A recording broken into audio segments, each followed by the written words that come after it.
Welcome to today's webinar, 2030 Solar and Wind Roadmap for Pakistan. My name is Nicola Bock. I'm events lead at Agora Think Tanks and very happy to have you here today. You may know Agora Energiewende for its work in Germany and Europe, but the think tank is also part of INETTT, the international network of energy transition think tanks, which strives to make the energy transition work globally. Therefore, we'd like to present today the results of a study or an analysis on Pakistan, how the country can accelerate its share of solar and wind in the coming years by 2030. And we've actually got a number of representatives from people working on and in the country who are eager to share their views and insights with you later on in the course of the event.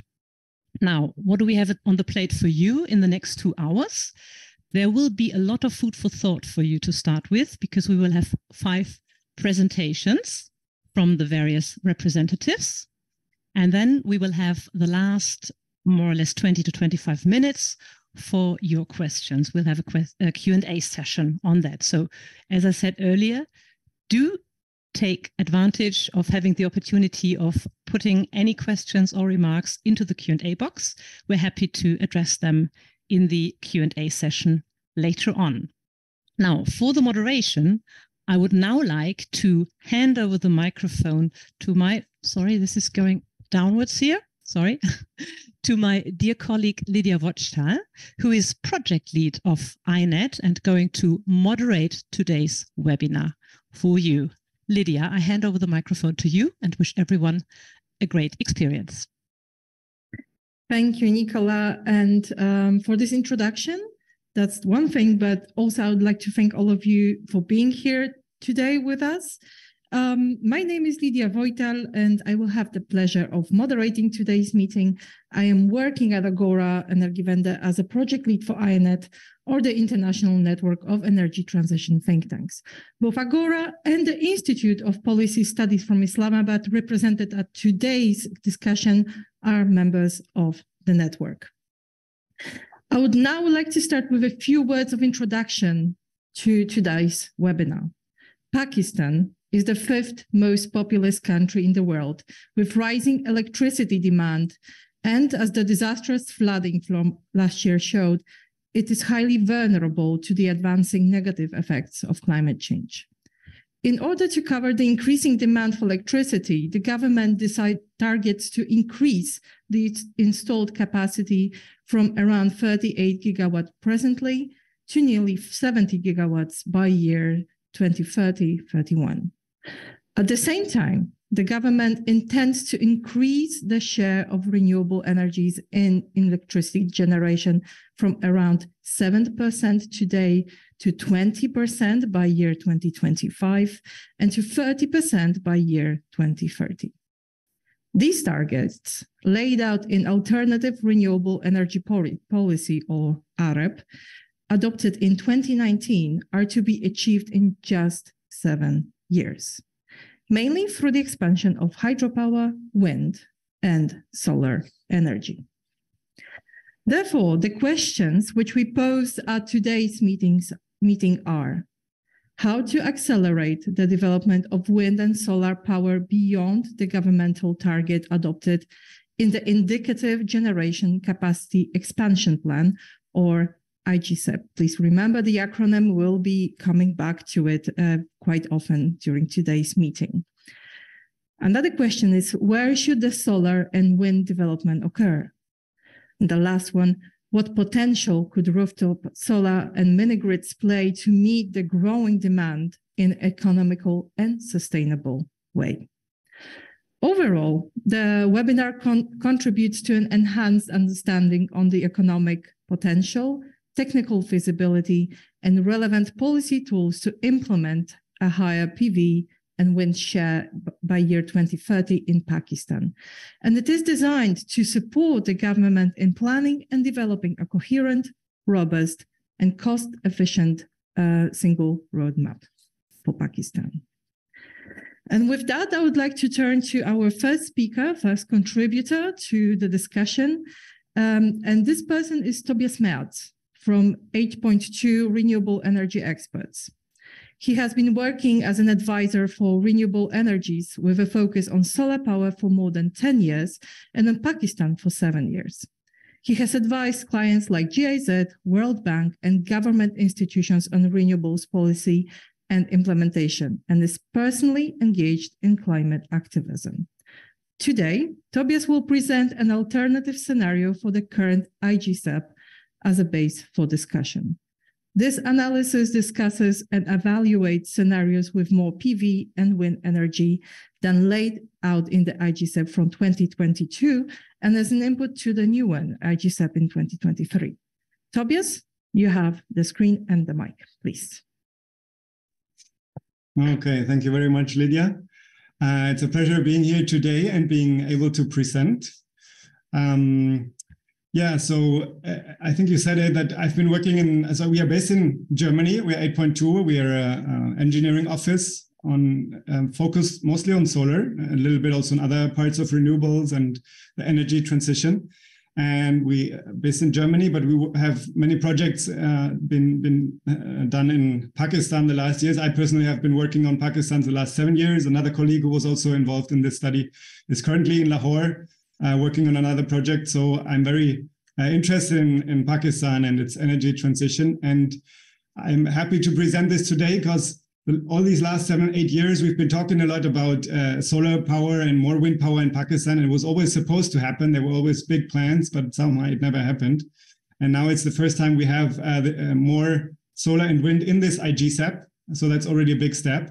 And with this study, we want to contribute to the discussion by showing that even more than that in terms of solar and wind is possible. And that's why I'm eager to have this presentation today. And looking forward also to the discussion. So let me share my screen.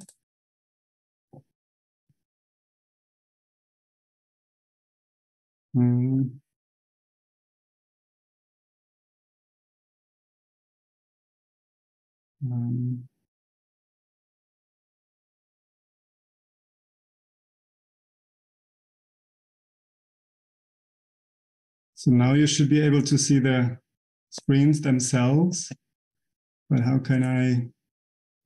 It works. Thank you. Now you should see the slides only? Yes, please go ahead. Okay, great. So we titled it Beyond IGCEP because the IGCEP, as I said, IGCEP being, for those who are not familiar with the terminology, the generation expansion planning for the next 10 years done by NTDC, the national entity responsible for that in Pakistan. And the one from last year is the one we took as a base for this analysis. And we called it Beyond IGCEP to show what more is possible. So the agenda is very simple. I give an introduction background, then I'll talk about the IGCEP from last year as it is, and this optimized option that we're proposing. Some scenario analysis, meaning that we're proposing something, but how does that perform if the environmental conditions change? If we have, for example, a higher demand within 10 years than expected or a lower demand, how does that play out? And then some recommendations, specifically also on the tender process for VRE. VRE being variable renewable energies, meaning solar and wind, basically.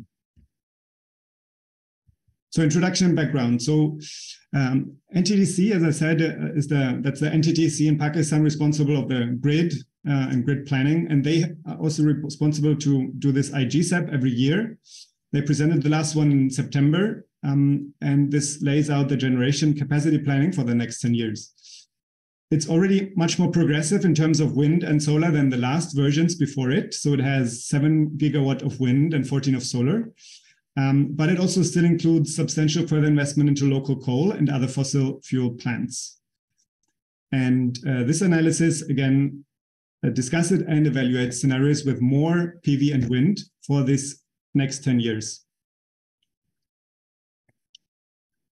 This is the Pakistan energy mix as a baseline for those not familiar with it. So we have the light blue here, that is hydro, which is a strong basis of the Pakistan energy mix.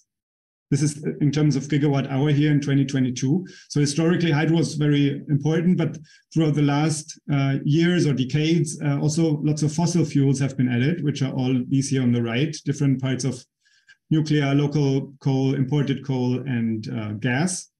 And solar and wind have yet a very small role here. You see the dark blue, which is wind of about 4%, and solar just 1% here in Pakistan so far. Now, last year, a completely new situation emerged in the energy market, not just Pakistan, but overall in the world, with the increasing fuel prices. So in Pakistan, that meant that the costs for imported coal and gas have doubled within the last year. Might have come down again a bit since then, but it was a strong increase last year. So that meant increase for Pakistan electricity cost, and also then electricity price rising, and load shedding in some cases, severe economic and social problems. So that's why last summer, the government of Pakistan also decided to maximize renewable energy, specifically solar, in the Pakistan energy mix on a priority basis. There was a solar initiative where a group of people were to look at options how to ramp up solar very quickly in the country. And down here is just a comparison between local coal and solar PV and wind, because local coal is often traded as like the alternative low-cost energy option. It is low cost if you have favorable assumptions. If you look at the details and the externalities, it's often not so low cost in the end. It's also, it has high environmental impacts, like where it's mined in the Tar region in southeastern Pakistan. Obviously, it has high CO2 emissions and also long lead time for building the plants. So this is where PV and wind is much more favorable in terms of also having low cost, but no CO2 emissions and very short lead time, especially solar. So the overall objective of of this analysis we did was, would further wind and solar plants beyond the already planned be financially beneficial, basically by replacing fossil energy? So can we build more solar and wind, thereby replace fossil energy, and not only save emissions, but also save costs, hopefully? And the method we applied was to look at the capacity expansion in terms of the spot year 2030, 2031 of the IGCEP. So of the next 10 years, we took the last year as the spot year. We looked at all the hourly dispatch of that year, so the 8,760 hours of the year. Where does the energy come from in the current planning? And how could some of those fossil kilowatt hours in those hours be replaced by solar and wind? We also did a grid analysis that will be presented later on by my colleague Hassan from PPI, where they focused on how can these solar and wind capacities that we suggest be integrated in the grid. And that focuses on the grid capacity. So in terms of no grid overloading, what was not done at this analysis, because it's a much more complex topic, is the grid stability and reserve topic.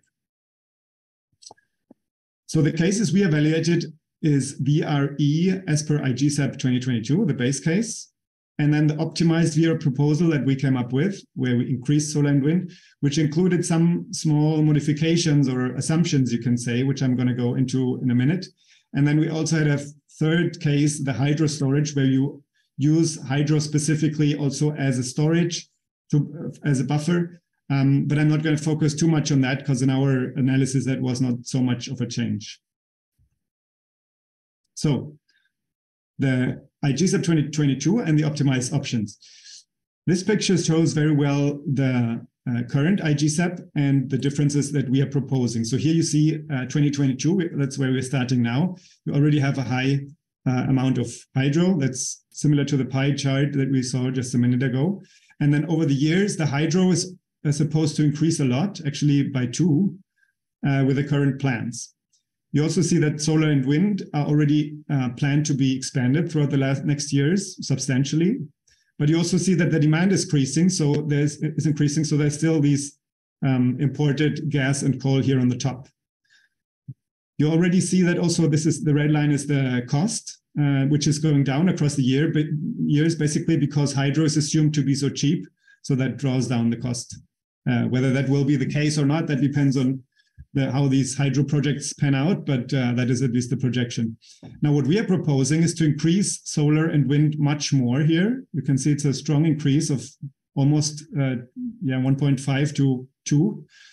And that leads to the fact then you can shift, hydro shifts up further here, and you can replace these or reduce substantially this imported gas and coal. So you still have some nuclear and some local coal in this scenario, but you can get rid of these, and that strongly decreases also the emissions. So this is the optimized case that we are proposing, basically. And in terms of numbers, we are having here 33 gigawatt of solar and wind combined, compared to 20 gigawatt combined here in the original IGCEP. Now, this is a similar slide, more focused on the cost. Here again, this is the IGCEP case, and this is the optimal VRE case that we're proposing. So here you have the cost in USD per megawatt hour, which are 35 in the IGCEP, and that would come down by 15% by increasing the solar and wind capacities. Again, here you see the solar and wind capacity in specific, and we arrive at 33 that we are proposing.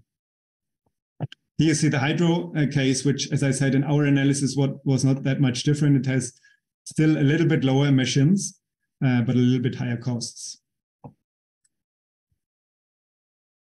Now here in this slide and the next, I'm going to present like some of these details, interesting details that we found out in the analysis, or also assumptions that we took. This chart here that you see is one typical day for each month of the year. So this is a sample day of January. This is a sample day of July, for example. And this is the demand that you have to cover. And the colors are where they are covered from. So you see the peak is at noon. Most of it is covered by hydro. And you see, for example, here the base load of nuclear and local coal. You also see very well how solar comes in. And you also see that the solar pattern matches very nicely with this noon peak. So solar has its highest output, obviously, at noon. The peak currently is also at noon. There's another second peak at the evening, but it matches very nicely, which is good for the overall dispatch and grid stability, you can say. What you see here, and what you see here on the right side is a chart from another study that we did some years ago for the World Bank, where Chagi is, where we proposed the Chagi site, basically. So you see all the load centers of Pakistan are here on the right, Punjab and Sindh area. Balochistan is very scarcely populated, but has huge resources in terms of solar and wind. And specifically, this site here is excellent for having a huge solar and wind plant. So by combining 5 gigawatt of wind and almost 4 gigawatt of PV, you can connect that through the load centers through an HVDC line that has a high utilization because of the solar and wind combined very nicely. And by just curtailing a few percent over the year, you can have a high utilization of this 5 gigawatt HVDC line. So that is basically what we proposed at that time, and what's still under discussion also locally. And here you see the green output of this park, which also fits nicely into this overall consumption curve. Here you see, again, a focus of it's a similar, like the July day that you have here. The same day is now seen here in more detail. And here you can see some more of these things that we're proposing. So basically, by proposing to increase solar, the yellow part here, you're pushing away some of these kilowatt hours up here. So by increasing solar at midday, you don't need so much hydro at midday. And then that means you can switch or swap some hydro to the evening. So the amount of hydropower that you can draw within a day or within a month is limited due to the hydrological resources and so forth, but you can shift it. So if you can increase solar at noon, you can shift hydro to the evening. That is basically what we're making use of here. For that, you need flexibility in the hydro plants. We are also assuming some flexibility here in the coal from, in the morning hours where coal goes down to zero, which might have some technical challenges. That's something we can discuss.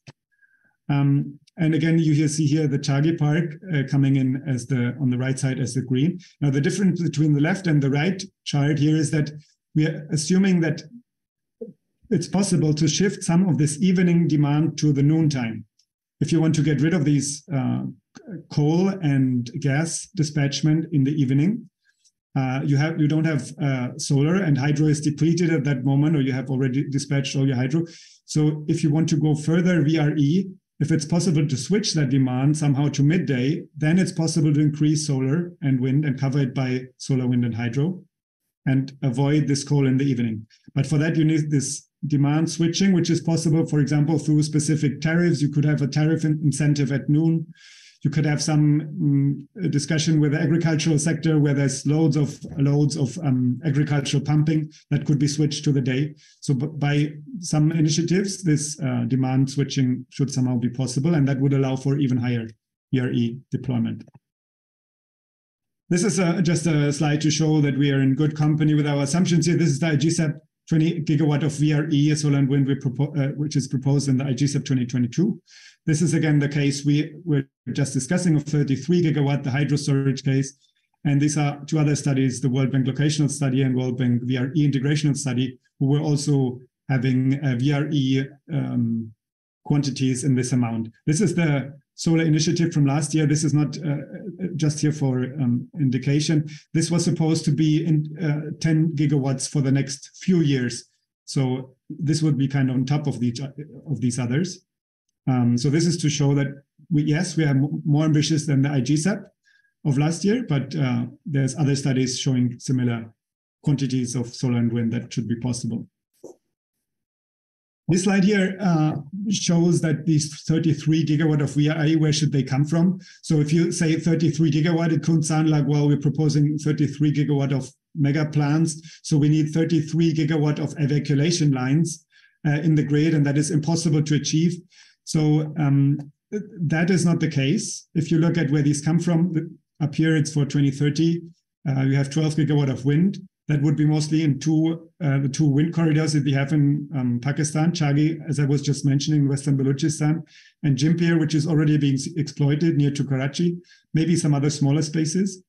PV would be utility scale most, yes, but then there's also the Chagi Park, okay, that's also a utility scale, you can say, but it's in a specific location. Then you have feeder-based. The government is planning to implement feeder-based solar, 2 gigawatt within the next 10 years. And net metering, 4 gigawatt. That's also on the feeder level. So that reduces already substantially the amount of gigawatt that you have to integrate into the grid, into the transmission grid. And for the grid analysis, which couples to what Hassan will be presenting in a minute, we had to, as I said, we had to use 2028 as the spot year because for 2030 there's no grid planning available yet. So we had to use 2028. And for that we used the solar and wind capacities that would be anticipated for that year. So if by 2030 we come to these numbers, by 2028 we have to reduce them because some of them comes online only 29 and 30. So that means those numbers. And then for wind, you need all the full capacity, but for PV, because some of it is as the feeder level, and also for 1 gigawatt of utility scale PV, you don't need a 1 gigawatt evacuation line. The evacuation line would always be 0.9 or 0.8, so you can reduce that. So the amount you have to integrate into the grid is these 16 gigawatt here by 2028. And that, again, as I said, Hassan will be presenting more on that in a minute. So I come to the scenario analysis just briefly, and then further to the recommendations. Sorry. So we had a look at 5 different scenarios. One was the IGCEP 22 assumptions. That was the base case scenario where everything is assumed as in the IGCEP. We had one scenario where with a high demand, as you see here, from 2023 to 31, the IGCEP is assuming strongly increasing demand already, but then it could turn out that the demand increases even more strongly or less strongly. So these are the 2 other scenarios that we looked at, plus 10%, minus 10% of demand. One scenario we looked at electric vehicles. If electric vehicles would come online massively, would that change the demand? And then again, also the things we are proposing. Hydro delay. So the plan is to have huge amount of hydro online by 2031. But often these hydro projects are delayed. So what happens if they are delayed? For example, 30% come online later on. How would that impact our scenario? And also carbon costs. So if this is a financial scenario, if you apply a carbon cost to coal and to gas, or you can say vice versa, a carbon benefit to the renewables, how does that impact the results? So I won't present all of these because it's a little bit too much now. But the main message is that regardless of which scenario you look at, higher VRE is always beneficial. So here you have the IGCEP on the left. And you see, for example, with a normal, this is our proposed scenario, 33 gigawatts with the IGCEP demand. Now, if you decrease the demand by 10%, which is this scenario, then obviously you would also have to decrease your solar and wind to kind of match it. But still in this minus 10% scenario, we're still higher than the original IGCEP. And if you go for higher demand, obviously you would get higher solar and wind as the most beneficial combination. So basically, regardless which scenario you choose, you will always have higher solar and wind. And the interesting thing for solar and wind specifically, even more for solar, is that these capacities can be adjusted from year to year. So if you have a planning for hydro that you want to have online in 10 years, you have to start your administration, tender processes, construction, so forth. You have to start now to have it online in 10 years. And once you're in, then you're locked in, like you have the costs and so forth. You're locked into your scenario. But for solar, you can adjust from year to year. If demand turns out to be lower, you can say, okay, let's tender less next year. We don't need that much. So it's very flexible. Tobias, 5 minutes. Yeah, okay, great. So I'll touch very briefly on EV. Basically, EV can be very disruptive in today's energy systems. As you know, it can create huge additional demand on the grid. And there's already some Pakistani companies producing EV vehicles or rickshaws. But what we found out, regardless which assumptions you take, the highest impact that we found on demand was 3%. So that's even below the 10% scenario we already looked at, basically leading to the conclusion that EV can impact, but it doesn't impact strongly on our demand for the next 10 years.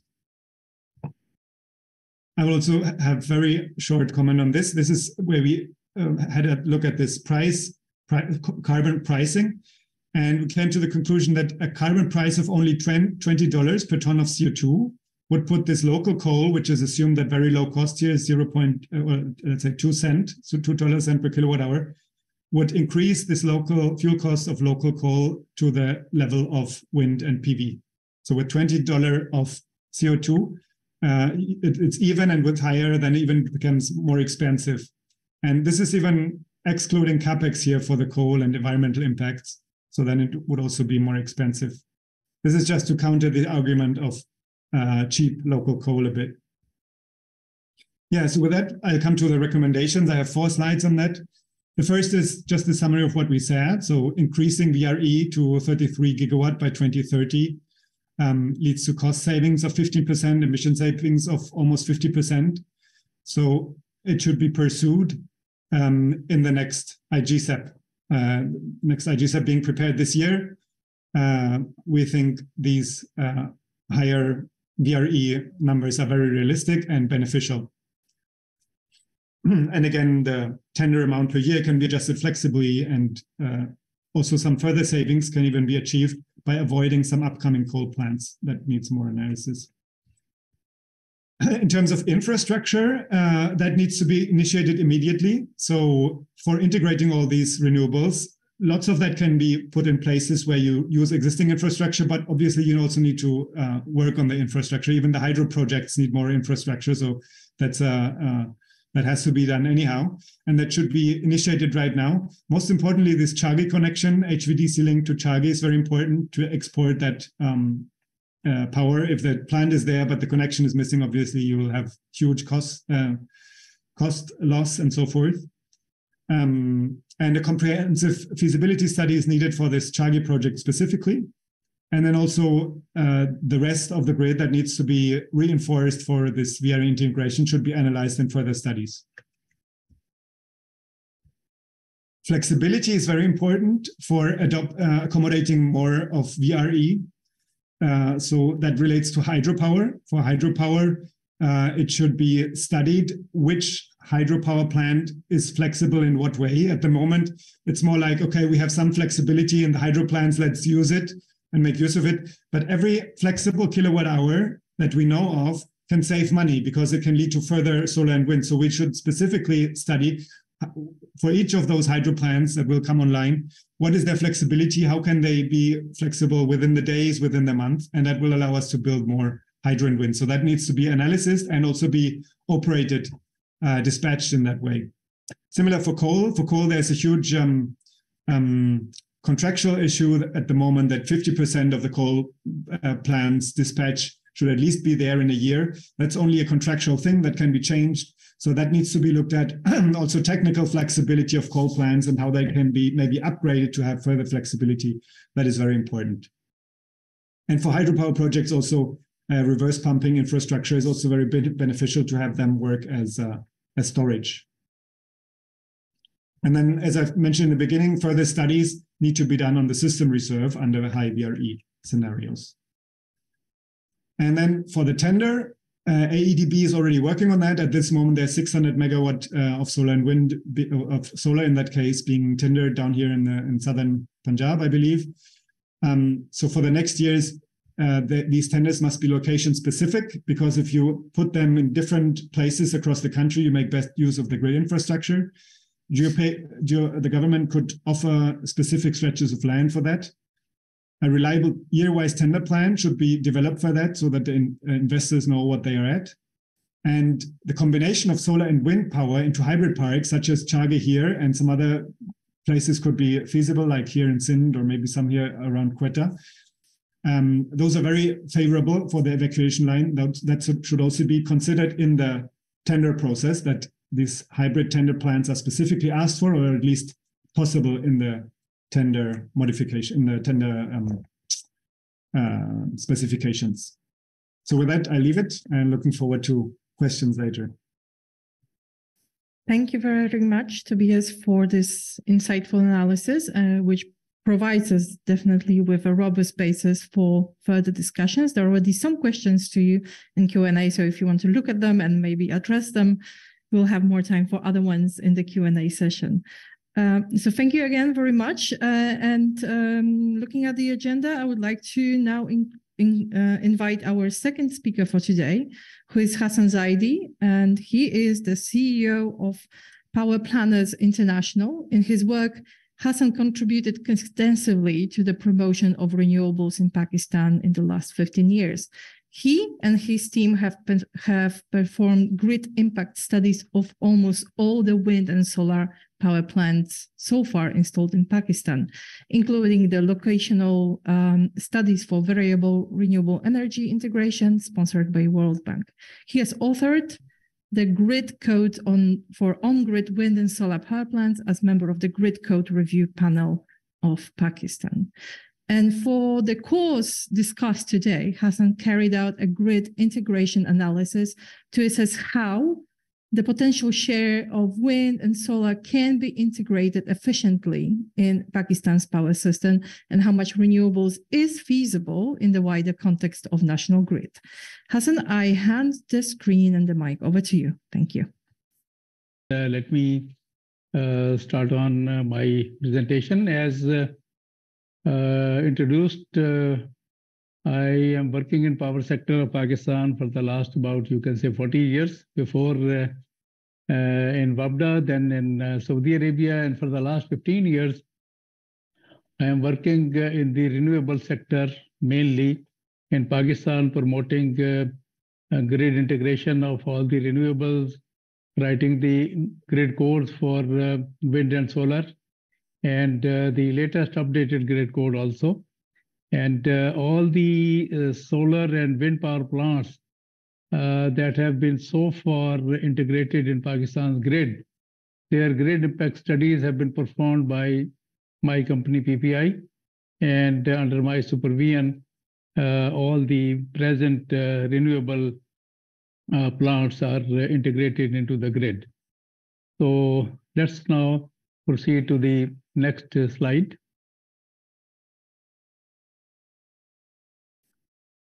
What we have done in this analysis, as Tobias has mentioned, that we have tried to see the grid impact of the VRE suggested or proposed not only in the IGCEP, but beyond that also. So the grid system data so far available, or the grid expansion plan so far available, is the for 2028 model, where NTDC has so far worked. And beyond that, they are still working. So we have used that network model data developed by NTDC. And further, we have integrated more and more VRE in that model and study. As usual, these scenarios we have studied cover summer and winter scenarios with the day and evening. And because the load demand pattern also changes in summer and winter, and our generation mix also changes in summer and winter, summer being high hydro and winter being low hydro, and day and evening. So there are many variables which occur between summer and winter and between day and evenings. So we have studied peak load scenarios with the maximum dispatch of RE to see full impact. We have performed power flow analysis performed to see the impact of RE plants integration on the system. If the transmission system can evacuate the power from these VRE plants. And we have checked both under normal, which is N condition, and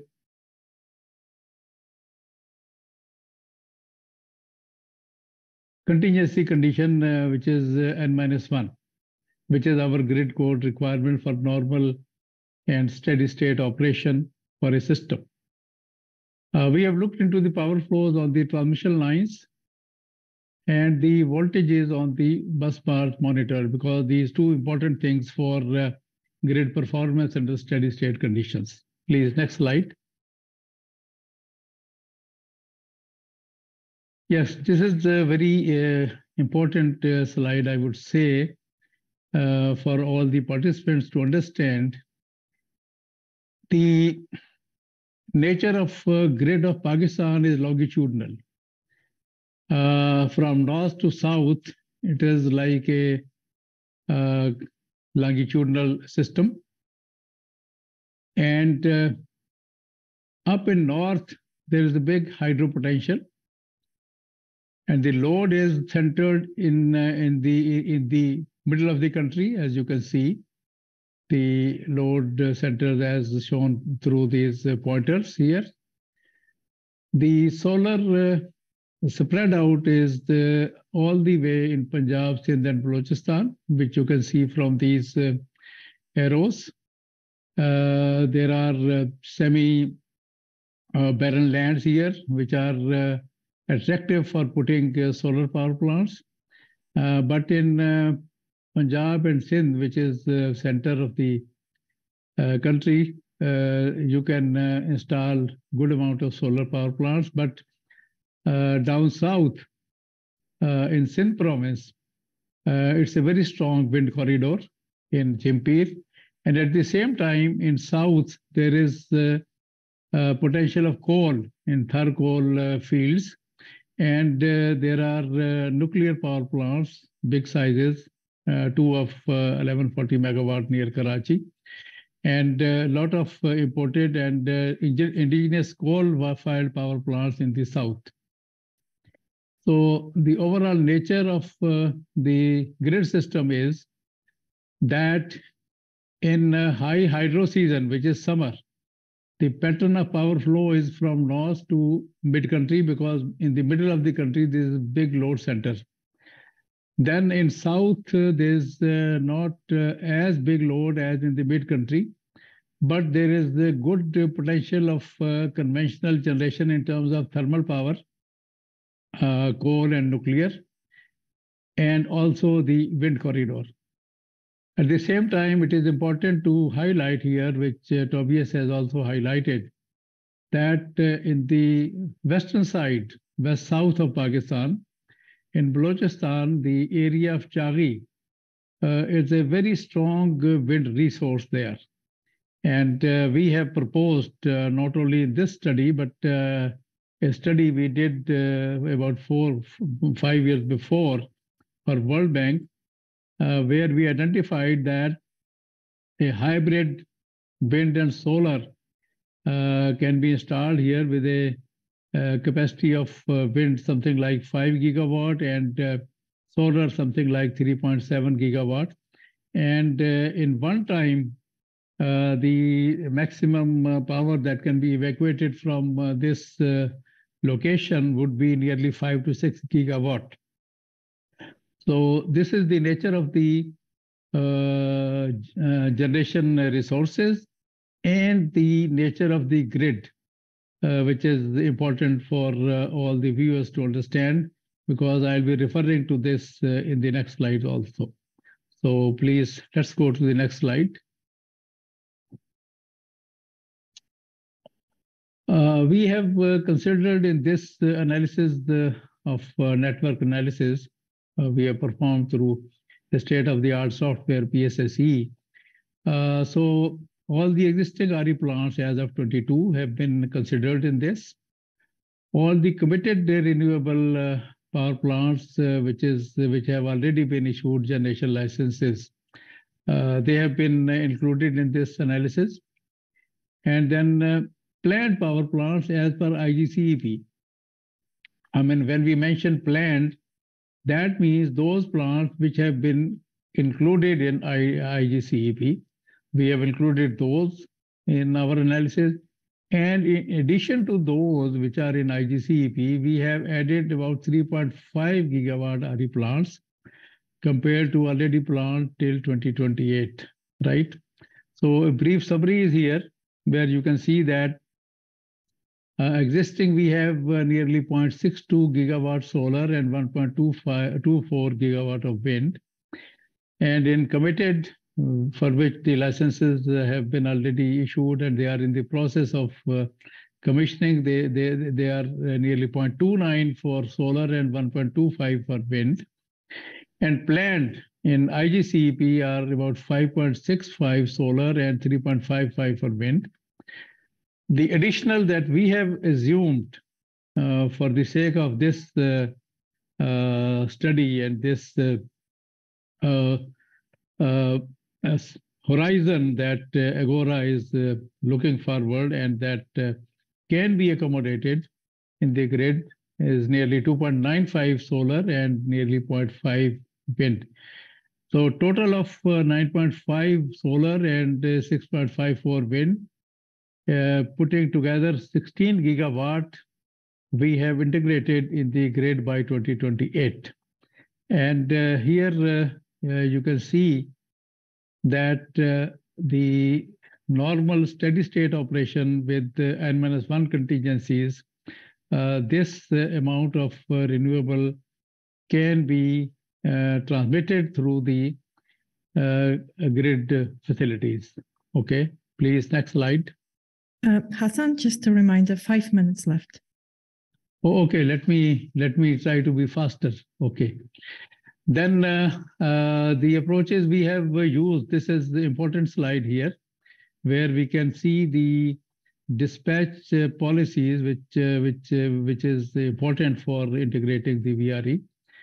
So we have considered the ramping up and ramping down in terms of gas turbines. We have switched out during daytime. Combined cycles we have utilized partially. Coal-fired plant nearly 50%, and hydros a reduction by 40%, and run-of-river by 25% during daytime. And evening time, they will these conventional resources will come back. Okay, next slide. So here are the proposed interconnections. I will not mention each line by line, but just to tell you that these additional interconnections to connect additional VRE plants, which include Chishtiya Solar Park, Qaid-e-Azam Solar Park, Dera Ismail Khan Solar Park, Johorabad Solar Park, Rahim Yar Khan, Dadu, and Dera Ghazi Khan, and lastly Chaki. And these require 220 kV transmission network, and at places 132 kV, and at places 500 kV as well. Please, next slide. So currently, NTDC is preparing a transmission system expansion plan, in which DISCOs have also accommodated most of the RE generation. So we have found no issues in normal operation when all the network is available, and under N-1 criteria also, the integration of VRE has no problem. Please, next slide. Next. Then, please. Yes. So what requires more to be analyzed as a way forward to replace the conventional generation? The important things to be studied, which are not part of the present scope, but we have just looked into as a high level, is voltage control and reactive power capability. Then grid stability may also be affected by system inertia level, because when the renewables comes in, the system inertia is compromised with the reduction of conventional power. So extensive system stability studies would be required to test the system performance under different events of disturbance. Please, next slide. Next, please. Yeah. Now, after 2028, the model, although is not available, but based on our previous analysis, to capture the 33 gigawatt by 2031, the major chunk of power is coming from Chagi, for which we have proposed a 6 gigawatt capacity plus minus 800 kV HVDC bipole to bring this power to mid-country. And then from mid-country also, you will be needing further reinforcement to take this power from offtake point to the main load centers based on 500 kV and 220 kV network. Also, the dispatch of conventional generation would also be required to be readjusted to accommodate this additional renewables. Okay, please, next slide. 2 minutes. So now we come to the recommendations. Recommendations, we think that the policy for the integration of large amount of RE can be, should be considered and discussed between all the stakeholders, including AEDB, NTDC, DISCOs, NEPRA, and CPPAG and K Electric. And system operators should also need to have more local and regional control centers, because right now we have one control center, which is National Power Control Center in Islamabad. And another factor which is important is to improvise the forecasting of intraday and intraday renewable outputs. NTDC needs to prepare a proper set of guidelines for all the developers regarding the necessary studies to be done.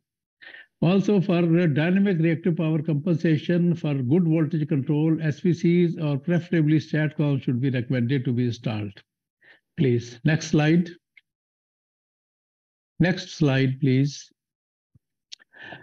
Also, for power quality, we need to have filter devices, and presently all the renewable plants that we have proposed and which are integrated in the system right now, based on our recommendation, they have filter devices to maintain power quality. Similarly, operating reserves to be evaluated statistically and validated through dynamic simulations, because there are so many variables which impact on operating reserve, and that can be analyzed only statistically. First of all, then dynamically through the analysis. Also, operational studies would be required to be carried out, because that will set up an SOP, how during morning you will ramp up VRE and ramp down the conventional, and in the evening you will ramp up the conventional and ramp down the VRE.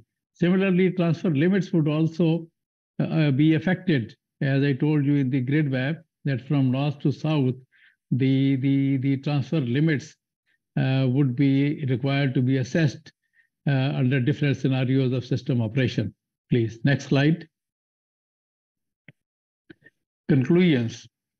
So just a few highlights of our conclusions coming from the present analysis, that with the implementation of TSCP, which is the Transmission System Expansion Plan, one takeaway is that most of the RE plants can be integrated with only a few reinforcements in the system, as we have indicated in our previous slides.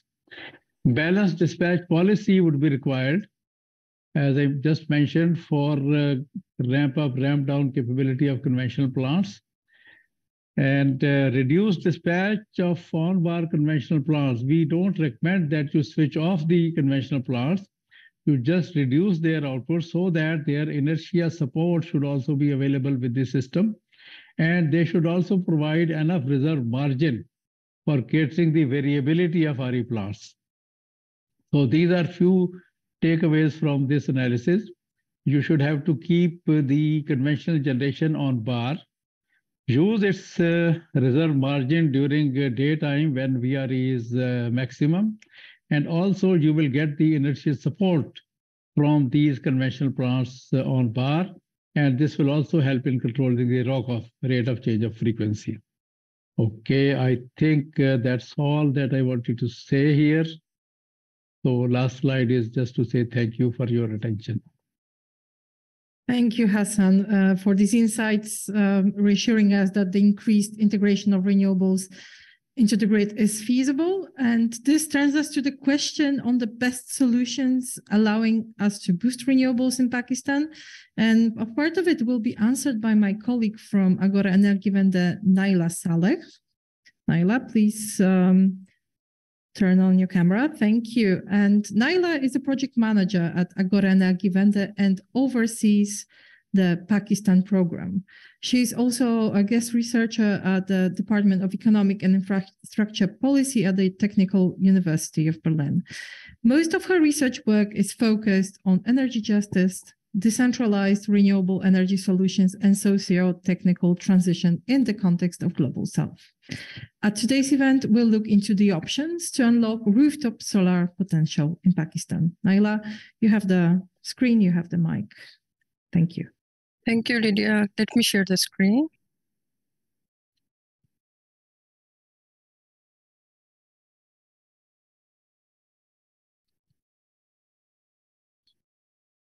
So in this presentation, I am basically going to look at the significance of rooftop solar for a large excess deficit country like Pakistan. A quick synthesis of the challenges in the existing socio-technical system and the need for business model solutions. So let's dive in.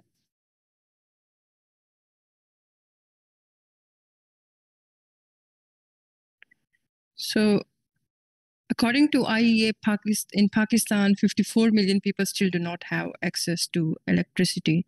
And with only a few years left to meet the SDG 7 targets, there is an urgent need to do something about it. And rooftop solar in the context could play an important role in delivering results at a much faster pace, at lower cost, and without the need for additional transmission and distribution infrastructure or access to land.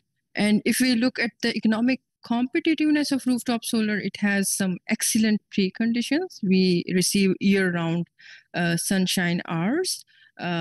Solar PV has also reached grid parity in Pakistan, and according to some sources, could generate energy at as low cost as $5.30 per installed capacity, per kilowatt capacity. And then in Pakistan, because of unreliable power supply, the demand forces for alternative backups is quite high. So we have a fertile space in terms of demand forces. And then the dwelling landscape Pakistan is another interesting feature where people in general tend to live in houses, and buildings are a relatively uncommon feature. So abundant rooftop space is available, which could be turned into fuel-free generation spaces. And in Pakistan, the distribution losses are one of the highest in the region. Our losses, transmission and distribution losses, double the world average. And in certain regions where these losses exceed 30% or more, the utilities practice a policy of indiscriminate load shedding. So for these regions, rooftop solar could not only improve the reliability of power supply, but also cut the losses. And at policy level, we see that the government has taken several initiatives to tap this huge potential. For instance, in 2015, net metering regulations were rolled out, which enabled on-site solar, PV, and wind generation. Then in 2016, the State Bank of Pakistan, which is a central bank, they introduced a subsidized financial scheme to support rooftops, solar, PV, and wind investment. Recently, the government introduced a plan to solarize all public buildings by April this year. And if we look at and in IGCEP, we see that for the first time, we see net metered rooftop solar has also been modeled. So they are planning at 4.3 gigawatts of rooftop net meter solar in the next 7 years. And this is a quick snapshot of the total cumulative net metered solar PV growth in Pakistan so far. So we can see that in the past 7 years, the total installed capacity has now reached or crossed 500 megawatts. But this contrasts quite poorly to the broader region, where we see that rooftop solar has exceeded 10 gigawatts in Vietnam and in India, and where we see that Bangladesh is an emerging hotspot of solar home systems. So we actually, and several studies has been carried out to look at the barriers responsible for this sluggish growth, and I'm just going to quickly present a summarized overview of these results. What we could see in Pakistan is that so far we have skewed concentration of net metered solar.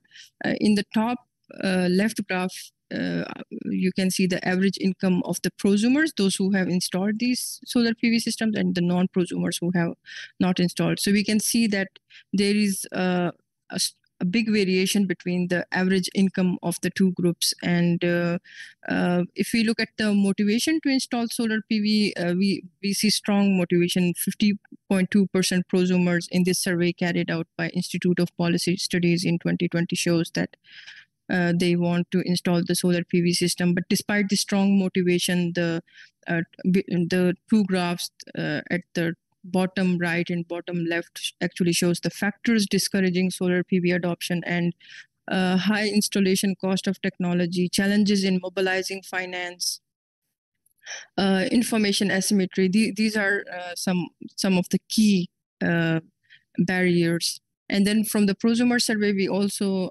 understand that the utilities have some inertia against rooftop solar, and they try to translate this inertia at the interconnection phase by making the process more challenging and more costly. And as I mentioned, that the Central Bank of Pakistan also rolled out a very financial subsidized scheme to support the investments in solar PV and wind. And the category 2 of this scheme actually covers the distributed energy sources and solar systems of less than 1 megawatt. But we see, if we look at the overall state of play, we see that solar PV financing is still in its infancy in Pakistan. Majority banks have, they are not financing these systems under the facility. And even those who have introduced the scheme, they have so far financed only limited products.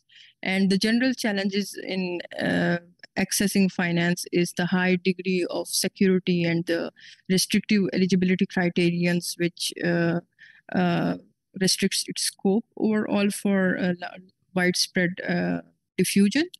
And the concerns of banks with regard to this technology are that it's a new market area for them. They have high perceived financial risks, and absence of secondary markets of used solar PV products is cited as one key challenge by the banks. And so this is why they have designed their salient features of accessing finance for solar technology such that only high credit or high profile consumers could access it. So given the strong demand forces, we see that the potential for rooftop solar in Pakistan is huge, but there are several barriers to its penetration, and these barriers could be eased through different business model solutions. If you look at literature, we see different archetypal solar PV business models, which I have, which you can see in the right graph of this slide. And these models based on ownership are host-owned or third-party-owned or community-owned models. In Pakistan, we mostly see host-owned models where the prosumers have self-financed the systems.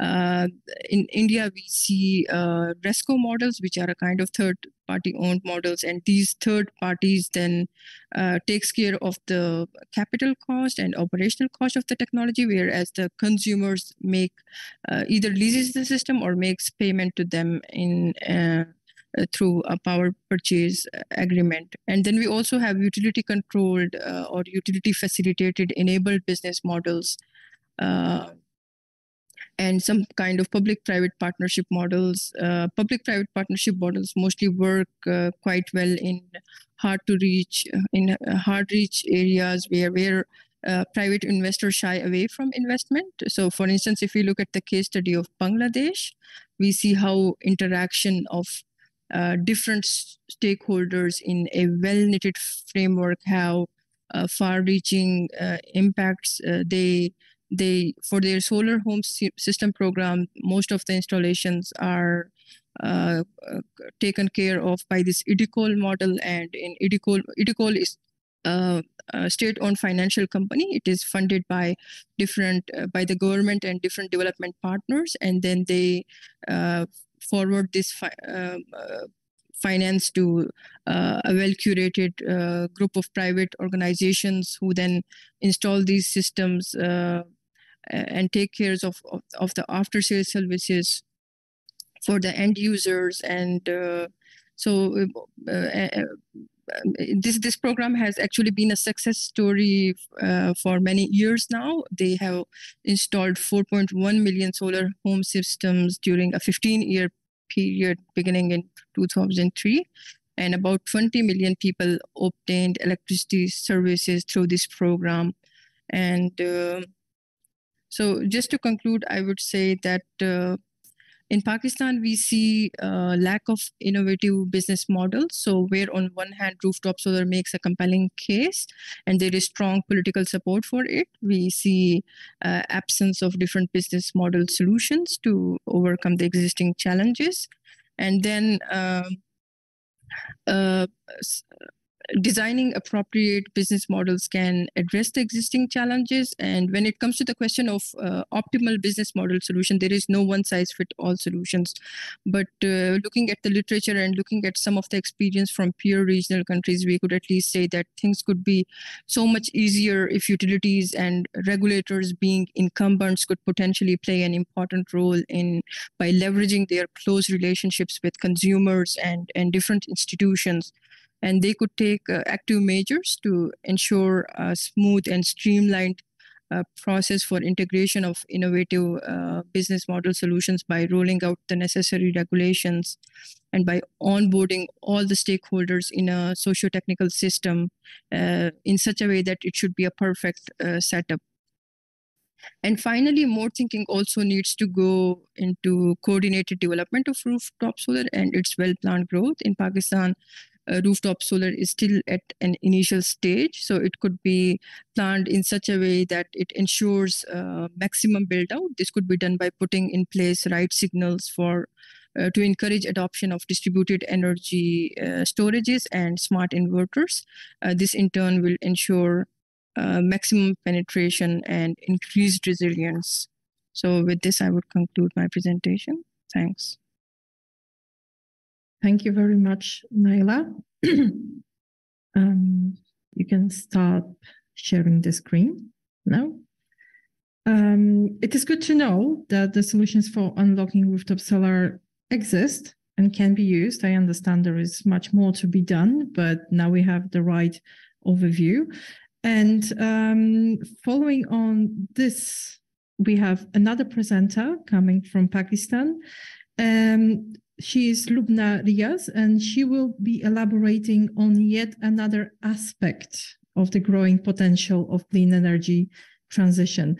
This is the last mile electrification and renewable energy mini grids. So Lubna is an electrical engineer, and she's leading the water and climate change program in Institute of Policy Studies in Islamabad. She's professionally interested in renewable energy transition, climate change impacts, decentralized power markets, clean energy integration, and power sector policies. On the related areas, she has been the author of reports, policy briefs, and research papers. Lubna, please share with us the results of your research. Thank you. Many thanks, Lydia. Dear audience, greetings and regards. Presenting Institute of Policy Studies, I shall present renewable mini grids for last mile electrification to signify the attractiveness of renewable energy-based mini grids and their potential applicability for off-grid electrification in Pakistan. Let me share my screen.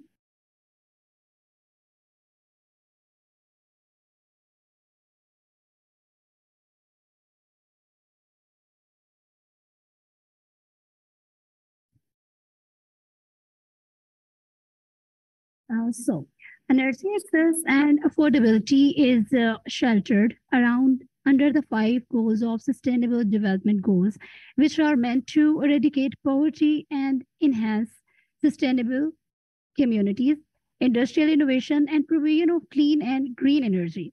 On the other hand, Pakistan, being a developing country, is striving hard on overcoming its energy crisis, which have got some various aspects.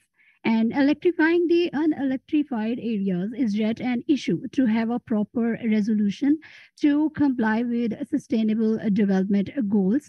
The distribution of power in Pakistan is managed through the state-owned companies titled as Distribution Companies DISCOs, who remain responsible for a wireline and energy supply business in their respective jurisdiction. Unfortunately, the distribution system was not implicated marginally to cater and achieve the electrification up to the highest level. And as of 2020, the electrification rate is recorded as 75%, and still a large population is residing in the areas with no energy access.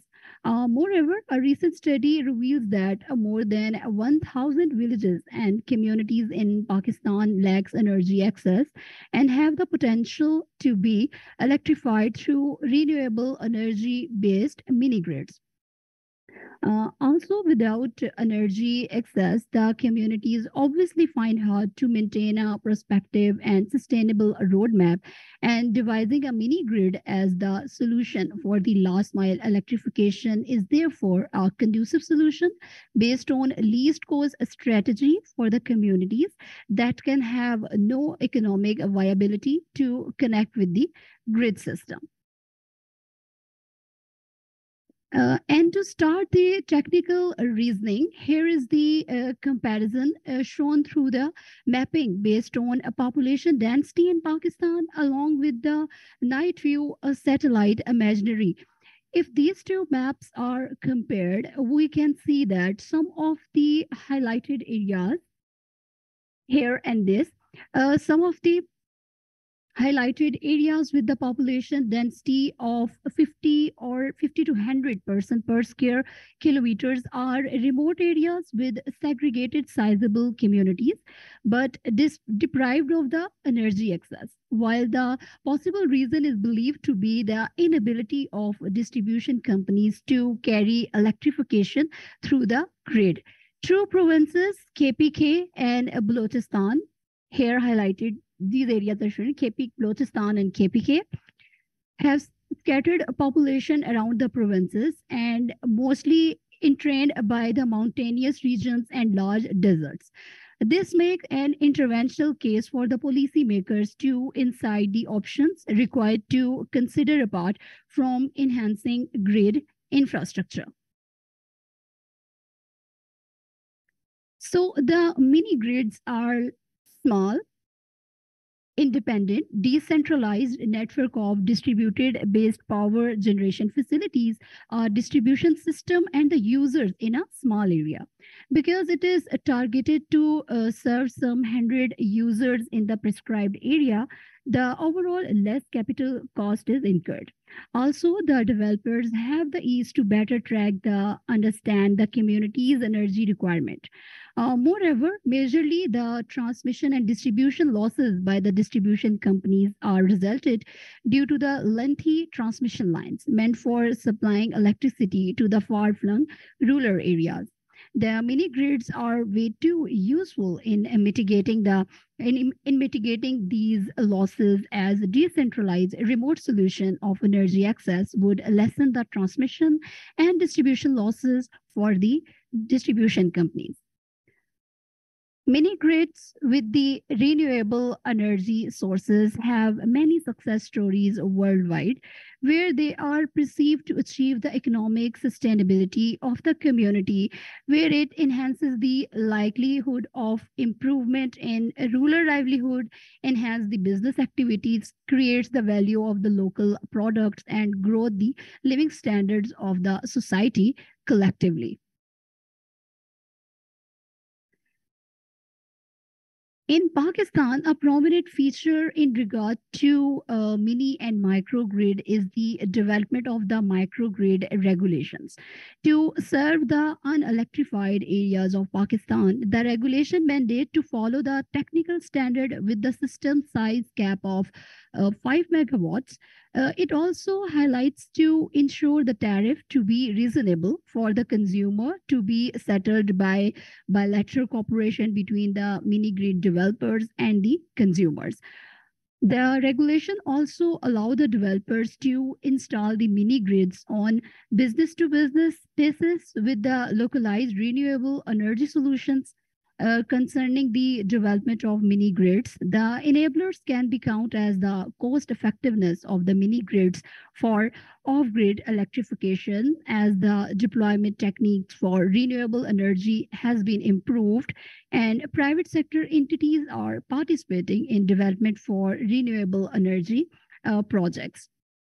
Whereas on the other side, there are some certain barriers that do exist pertaining to the mini grids. Our policy of power sector has remained inclined towards the development of large power plants. The distributed generation requires a strong promotion. And further, it can also be difficult to acquire the finances from the monetary institutes required for the development of mini and microgrids. And also, there is a lack of experience in this regard, and important to highlight that this business can be perceived as the risky venture due to certain market dynamics. And in this regard, the awareness and necessary interventions by the policy circles can definitely improve the confidence level of the investors.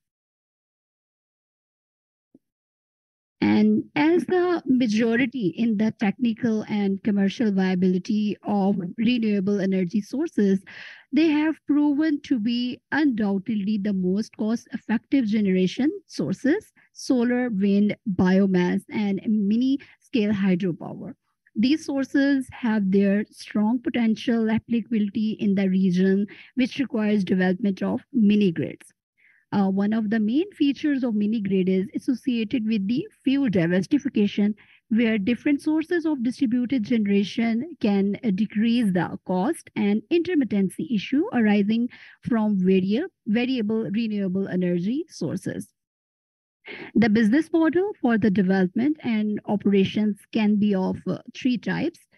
One can be utility on, where utility operates and administers the mini grids. Second can be a commercial mode of mini grids, where the competitive tariff regime is implemented. And to balance the development cost with the energy affordability of the consumer, the model based on partial sharing of development funds can be created. And along with it, some of the challenges for economic viability of mini grids are already being mentioned. Yet framework for business model is necessary to ensure the financial sustainability.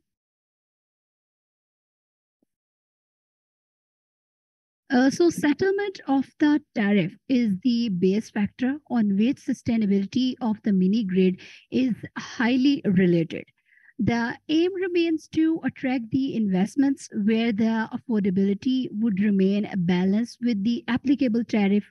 Furthermore, mini grids are to be developed with the consideration to bring economic prosperity.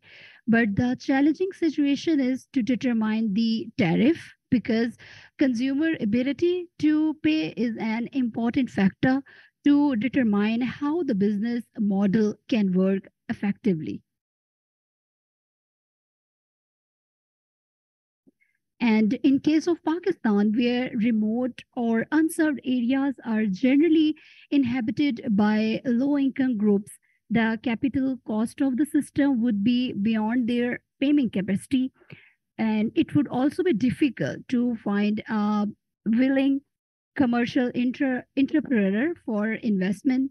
Its installation would either require a government subsidy or alternative financing.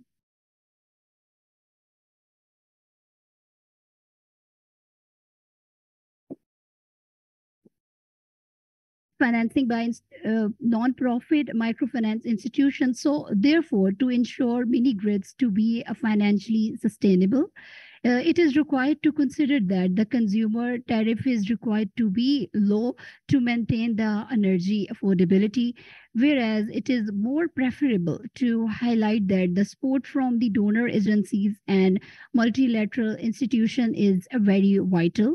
Government support is also instrumental to ensure the energy affordability shall remain in line with the tariff through mini grids.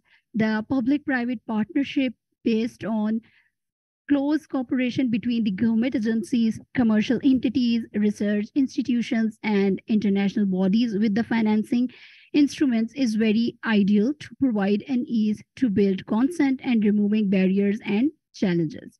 And also, one of the prominent features the mini grids can attract can be the corporate social responsibilities, where the commercial entities can contribute for the welfare of the society. Government also need to ensure that the tariff should remain in the affordability of the consumers, and yet important factor that the concessional financing schemes can also be instrumental to drive the developers to consider the financial sustainability of the mini grids. So I would like to conclude by presenting a roadmap how the ease in the process can be bring in. The necessity of financing scheme to support the mini grid is paramount. And also in the policy framework, the development of renewable energy-based mini grid should be the prioritized focus of the government.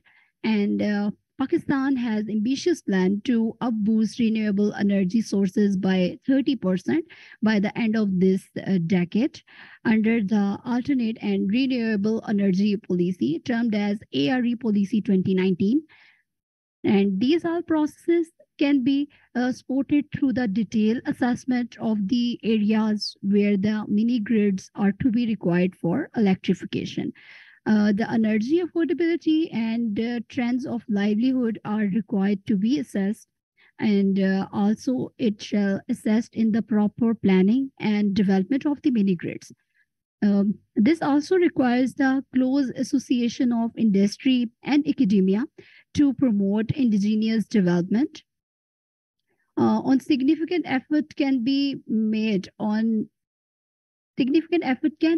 to compliance of CSR activities to participate in mini grids development program. And in the end, but not least, that the modern technological advancement are required to be incited with new business models and policies more oriented to bring the collective betterment. And if we talk about the factors of economic prosperity with the mini grids, there would be a significant improvement in the living standards with more connectivity with the regional activities. And also the burden to expand the grid system to the far-flung and hard-terrain would be lessened up. With the more focus on self-sufficiency and clean energy provision. And I would like to thank Agora to invite me for speaking on this enriched topic. And I thank you all for your time and attention. Thank you. Thank you very much, Lubna. I dare say that the topic of your presentation is increasingly relevant not only for Pakistan, but also for many other countries, including those in Europe. Thank you very much. We're slightly behind time, but I see very robust exchange of information in the Q&A section, and we will address those shortly. But I have also been informed that we have today one more speaker, and this is Shah Jahan Mirza, and he will be sharing with us his insights, but without the PowerPoint, which we also appreciate. And he will be talking on the necessary next steps for boosting renewables. And Mirza is currently serving as a CEO of an alternative energy development board in Pakistan and managing director of the Private Power Infrastructure Board. And he has more than 34 years of professional experience in the areas of evaluation, development, and financing of large-scale power generation and infrastructure projects, facilitation of investors, strategic management, and many other things that are quite impressive. So thank you very much for being here with us and your willingness to share with us the information relevant for this project. You have the screen, you have the mic. Thank you very much. Thank you very much, Lydia. Distinguished participants, it's a real honor and privilege for me to be here and talking to this distinguished gathering where experts from the field and many diversified experienced people are there. So I missed actually some of the part of the this webinar because of some meetings. So I joined a bit late. But in any way, what I see from the discussions here, so there were very useful discussions, and quite a few dimensions of renewable energy has been covered in this discussion. So I don't think I'll be able to add much to this discussion, which has been put up before by the professionals and people who have presented here. But what I would like to focus more on the side that roadmap for 2030, what government of Pakistan is planning, and certainly I would like that the participant, even in addition to what has been said by the presenters, if they could give some more input on the government roadmap and plan for 2030 to increase the RE share in the generation capacity of the Pakistan.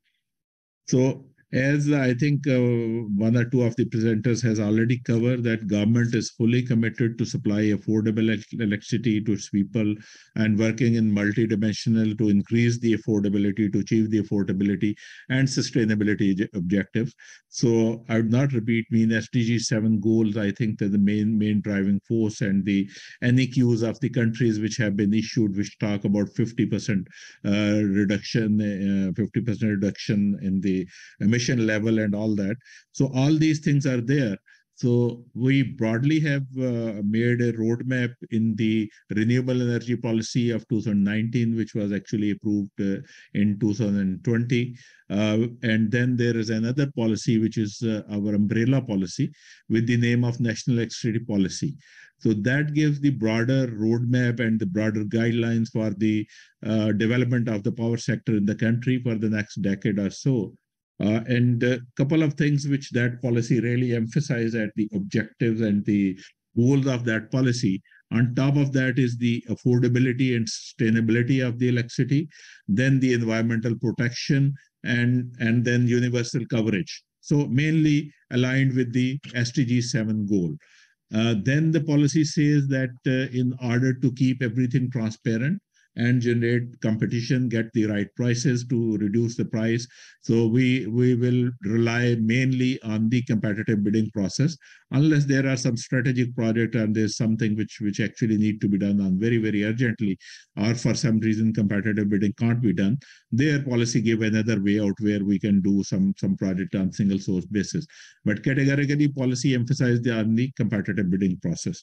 And luckily, when Pakistan has taken this initiative, the solar energy and the wind energy, they are at rock bottom prices, though they have increased in the last few months or maybe a year or so due to various reasons, but it does not look like that they're going to sustain at this level.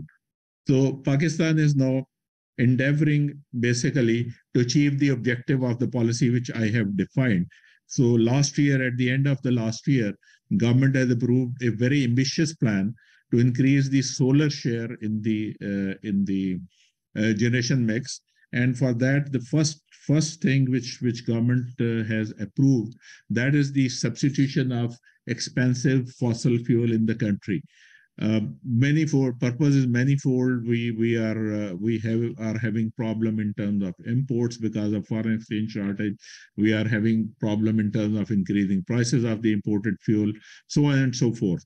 But this policy especially emphasized that this 6,000 megawatt, which is around, I would say, 15% of the installed capacity, that will be only for the substitution of the thermal fossil fuel.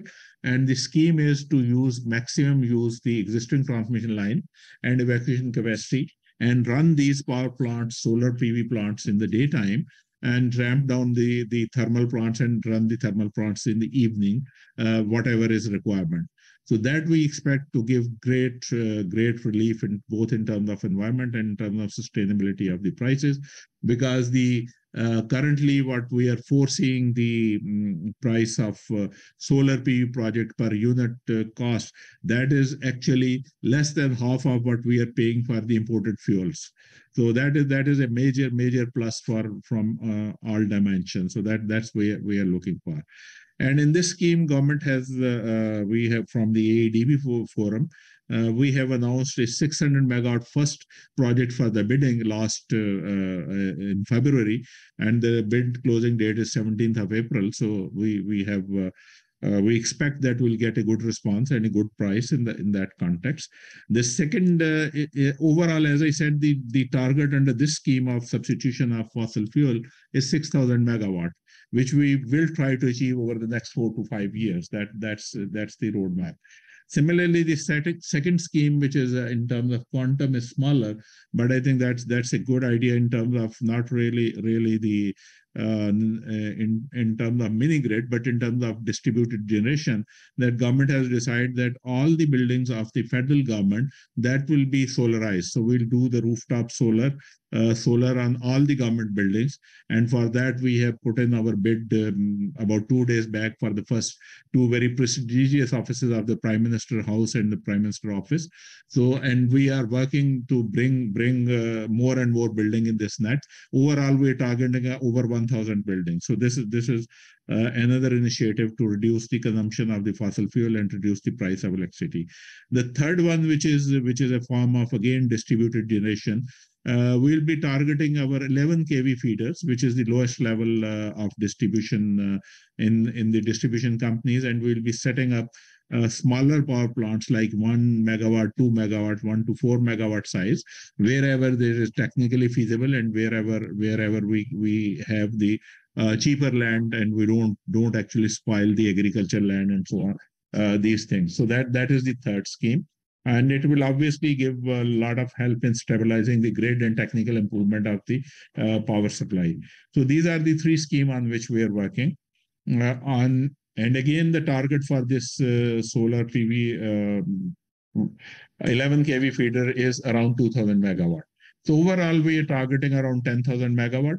In addition, there is some backlog of the previous letter of intent issued by the provincial governments. Simultaneously, in the next few months, we'll be calling competitive bidding for that also. And that is likely to bring another maybe 400 to 500 megawatt of wind and around 1,000 megawatt of solar power project. So this whole initiative actually leading to what in the new generation expansion plan of 10 years, which says that around 17,000 megawatt will be added from the solar, wind, and the hydropower projects, the new power projects. The hallmark of this whole plan is that we don't have any new coal power project in that. No fossil fuel project, no coal. It's only wind, solar, and hydro that government has emphasized. We have certain problems in that. I think Zadis have touched upon that, because as you increase the share of renewable energy into the grid, you have to have a very robust grid and probably some automation, lot of automation actually to control the intermittency. We have experienced a very bad blackout in the whole country because of some issues with the wind generation projects. So we need to do a lot of work on the grid stability and grid improvement side, on which government is already working. So a lot of work has been done. So it is going to be work more so that we can actually achieve the target. Similarly, what we are trying actually to bring in more and more renewable energy. As rightly said by one of the speakers, that Balochistan is hub of the renewable energy. So we are working with the World Bank and we have initiated a study for renewable energy development in the Balochistan province. But obviously this is somewhat medium-term plan, because this will require around 1,000 to 1,100 kilometers of transmission line, and most likely HVDC transmission line. So that is another area where we are working. Mini grid, of course, as has been discussed, is also another option on which we are working. So in this context, what I would like that whatever the recommendations come up from this webinar, I would certainly like to get those, and if we can improve our policies and planning according to that, that will be, I think, a great contribution from this webinar.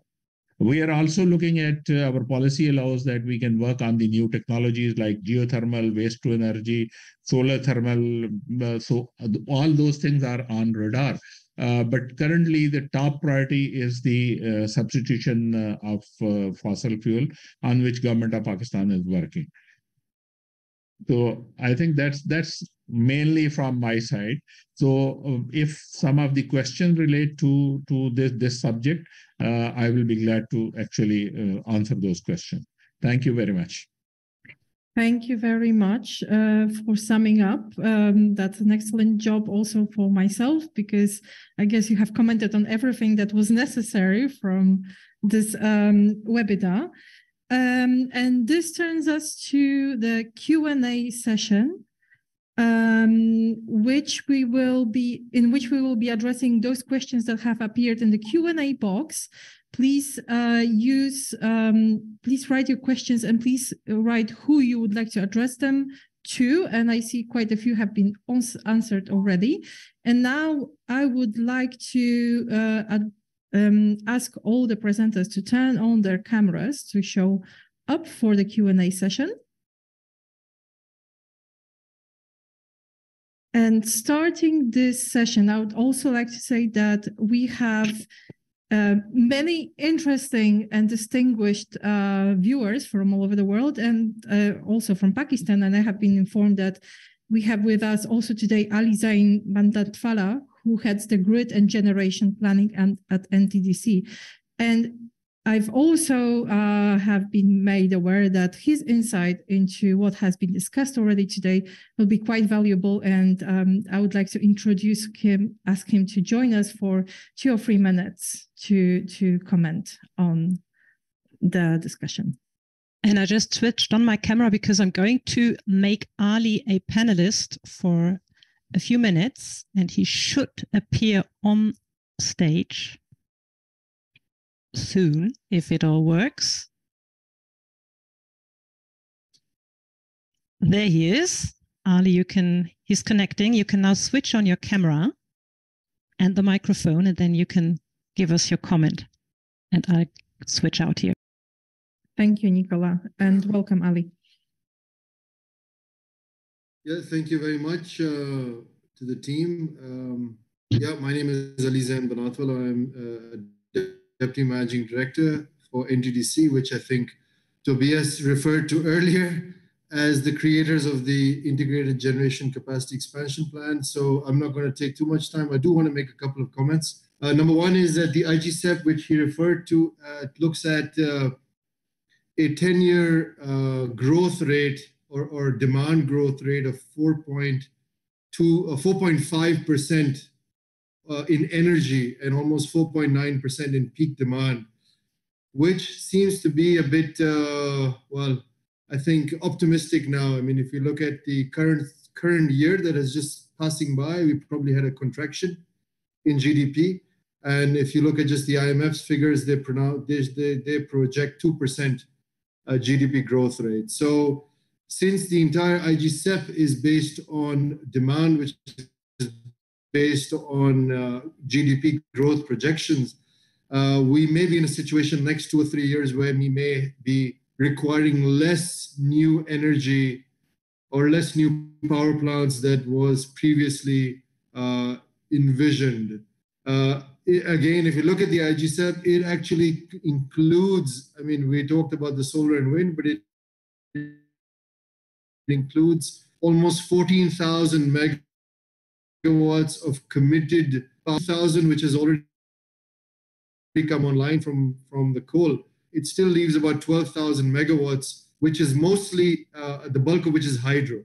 So if we consider that maybe some of those hydros get moved back or pushed back by a few years, that is the only scenario in which case, you know, we can see significant gaps which could be filled by wind and solar specifically. So I do think that will happen. I think some of these large hydros will be pushed back for obvious reasons. And then it would create some opportunity for additional wind and solar projects to be brought in. Another point I would like to address is one that was made earlier by both Mr. Zaidi and also by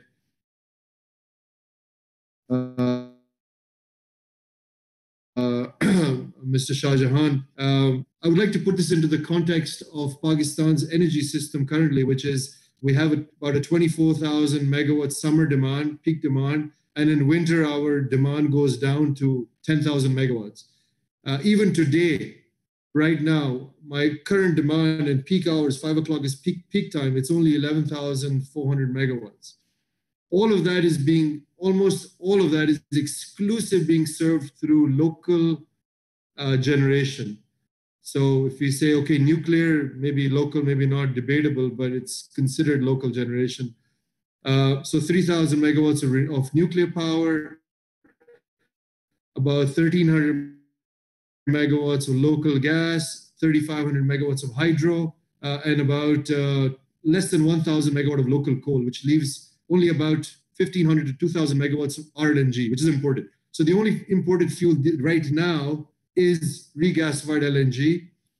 And the point of mentioning this is that we have long-term contracts for coal and gas.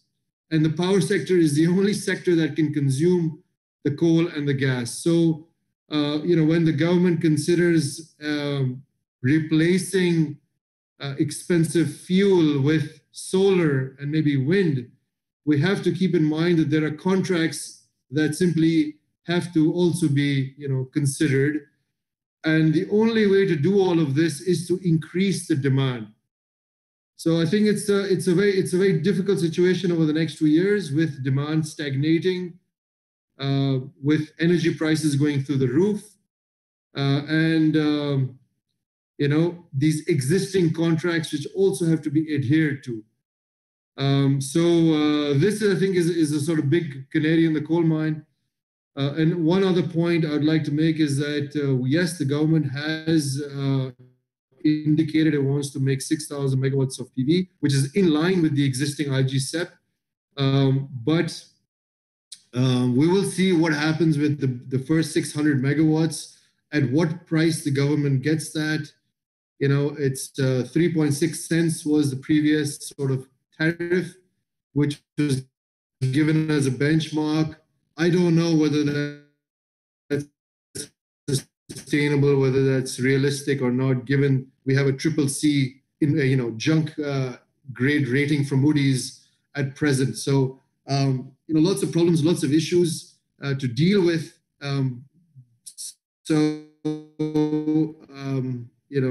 That's my only take, is that we want to go towards renewables. We're already going towards hydro. We have this big plans for 6,000 megawatts of solar, but unless we increase the demand from 11,000 megawatts to 20,000, we're just oversupplied right now.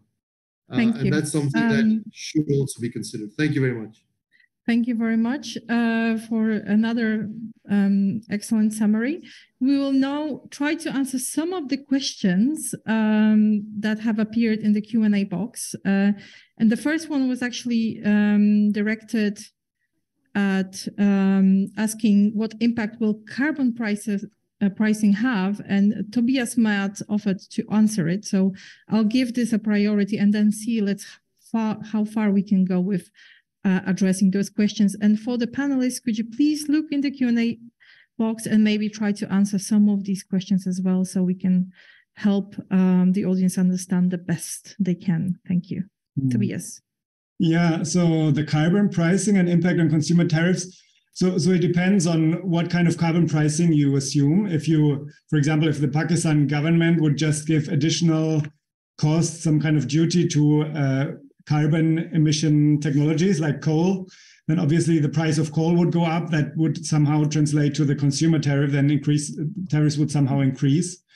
But on the other hand, if you go for global markets, for example, and you imagine that with all these, the different funds that are being set up for carbon trading, if Pakistan could step into one of these global initiatives or budgets and kind of make a project, say we want to green our electricity supply further, but for that we need some additional finance from other countries. And then there can be this trading, like Pakistan says, through building such and such gigawatt of solar, we avoid so many emissions, and somebody else pays for that. Then in that sense, it becomes an incentive for solar rather than an additional cost for coal. And then in that sense, solar would become even cheaper, and it would be even easier to implement in Pakistan. And then it could be even a cheaper retail tariff. So it depends on what kind of carbon pricing you apply. That is how I would see that. And in terms of take or pay contracts that you also were mentioning, that relates to what Ali Zain was just mentioning about coal and fossil fuel long-term contracts. So the idea there is that Pakistan has signed these contracts with like international trade of coal and fuel, and is paying for that regardless of how much they need. But when we discussed these contracts, for example, with CPPA, they were saying that it's not all such. I mean, they were saying like some of it might be obligation, but some of it can also be flexible, can be renegotiated. It was just the contracts were done on specific assumptions, and it's just a matter of renegotiating those contracts. So I think there's a little bit of confusion on those contracts, and there's more. It's definitely worthwhile exploring those contracts and see if more flexibility can be reached. Yeah. Thank you very much. I'm looking at the Q&A box, and I see quite at least 3 questions aimed at Mr. Shah Jahan Mirza, and 2 of these are actually targeting the AIDB. Sorry. Would you like to answer those questions? First one is, Could you please comment on the inability of ADB to contribute to the renewable energies? How much capacity at national level has been added in the last 20 years? And the other one is asking about targeting the 50 million off-grid population in Pakistan. Is that something you would like to comment on? Thank you. Very briefly, I don't have any hesitation to admit that AEDB has remained slow in terms of implementing the policies of the government, and we have not been able to achieve the target of renewable energy, which we should have. But again, the issue remained, as we have seen the projects we did in 2014, 2013, they have a very high tariff, and at that time, technology was also quite expensive. So when we look at these prices on which these projects were done, and the prices at that time of the thermal fuel, so I think this was not justified, but at least this has some reasoning actually for doing less renewable energy at that time, because we were talking about 13-14 cents and now we're talking about 3-4 cents. So there is a lot of difference in the prices. And again, the issue at that time was the constraint in the grid. Actually, I recall that in 2015, government stopped AEDB from issuing any new LOI because our grid was unable to support anything more than 5% of the renewable energy capacity. So these are the two broad reasons remaining. I think we can debate this subject. But these were the two broad reasons on which we were actually, AEDB was not able to put up a lot of renewable energy into the grid.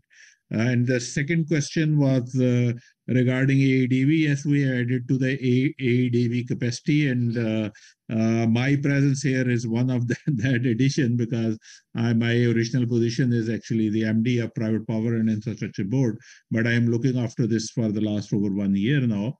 And we have, I believe, quite an elaborate roadmap now to implement this policy and achieve this target. And sorry, I missed, what was the third question?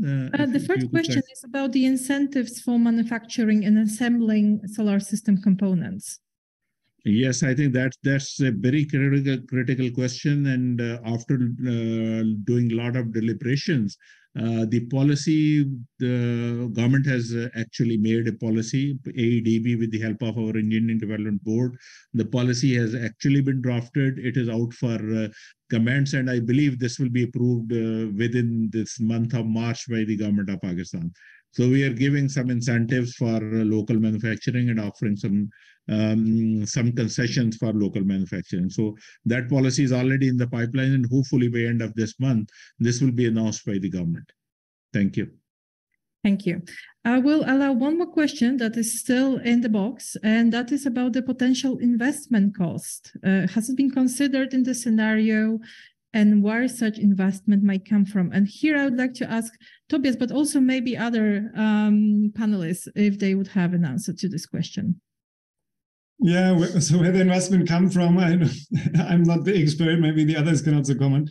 But I mean, with the current situation in Pakistan, the exchange rate going up and so forth, it's quite difficult at this point in terms of investment. But hopefully if that can stabilize, that then those investments can come. I think main thing is stability, that like the government or ADB specifically can somehow establish a situation where the investors feel secure that this will happen and they will get their payments throughout those 20 years. That is the most important thing. The investment cost has been considered in the scenario, yes. For solar and wind, we considered it as a full cost. For the others, we only considered the fuel cost so it's a conservative approach, because we said, okay, those plants will probably be built anyhow. And if we build solar and PV additionally, how can that still be a cost benefit? So it was a conservative approach. If you assume the investment cost of coal also, then it would be even more beneficial for VRE.